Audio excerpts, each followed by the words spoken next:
Ici, nous avons un carreau de céramique en pâte siliceuse à décor peint sous glaçure incolore en bleu et blanc avec quelques éléments turquoise. En fait, on a cobalt, turquoise et blanc qui est caractéristique des productions des céramiques des manufactures d'Iznik et qui date de la fin du XVIe ou du tout début du XVIIe siècle et qui fait partie d'un groupe de carreaux monumentaux dont on connaît assez peu d'exemplaires. On a quelques exemples au V&A, au Louvre, au musée de Malaisie aussi. C'est un décor qui est très inspiré par les décors des manuscrits, comme on le voit ici avec le système des écoinçons sur les côtés. On a une très jolie frise de grec qui court sur tout le pourtour.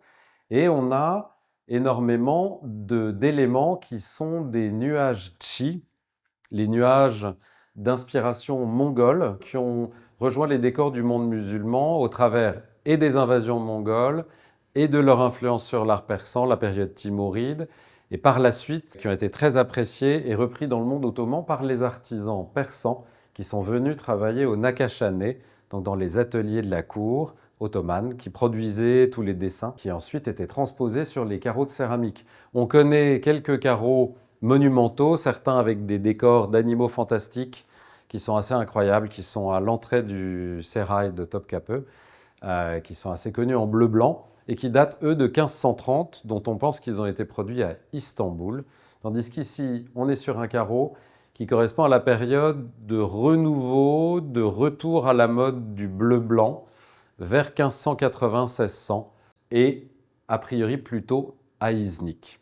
Même si on a encore des choses à découvrir sur les centres de production de céramique dans le monde ottoman, on a tendance à tout vouloir associer au four d'Iznik, mais on découvre qu'il y a d'autres fours, il y a des productions d'Istanbul, Tekfursaray, enfin la recherche continue, et on a encore des choses passionnantes à découvrir.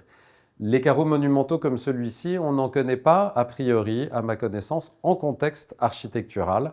Donc on pense que c'était des carreaux qui étaient produits pour la beauté intrinsèque de l'objet céramique en lui-même. Il y a une chose qui m'intéresse particulièrement sur ce carreau et qui évoque énormément de choses un peu magiques, un peu cachées, comme on a en Occident parfois des signatures d'artistes lorsqu'ils vont cacher des motifs sur un chapiteau à l'époque médiévale ou des choses comme ça. Ici, le céramiste s'est amusé à ajouter des animaux composites dans le décor des nuages chi.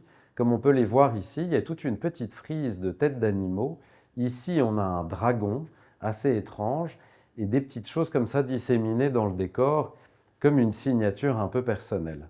Ce qui est très amusant, c'est qu'à la fois ça évoque une chose que j'apprécie particulièrement, qui sont les représentations des animaux composites, qu'on peut interpréter de plein de manières. En Occident, on avait les Wunderkammer, le goût pour les choses étranges. En Orient, on avait Ajaib al-Makhloukat, qui est une sorte de cabinet de curiosité. Enfin, c'est un ouvrage qui était très très en vogue à l'époque médiévale, qui a été repris au XVe et au XVIe siècle, et qui répertorie toutes les choses étranges qu'on peut trouver dans le monde, les animaux fantastiques, énormément de choses lointaines et inconnues, et qui étaient très souvent illustrées.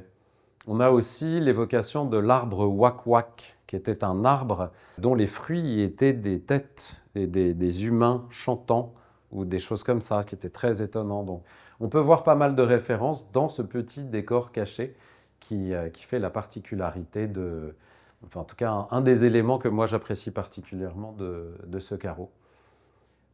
Au niveau de sa provenance, c'est très intéressant.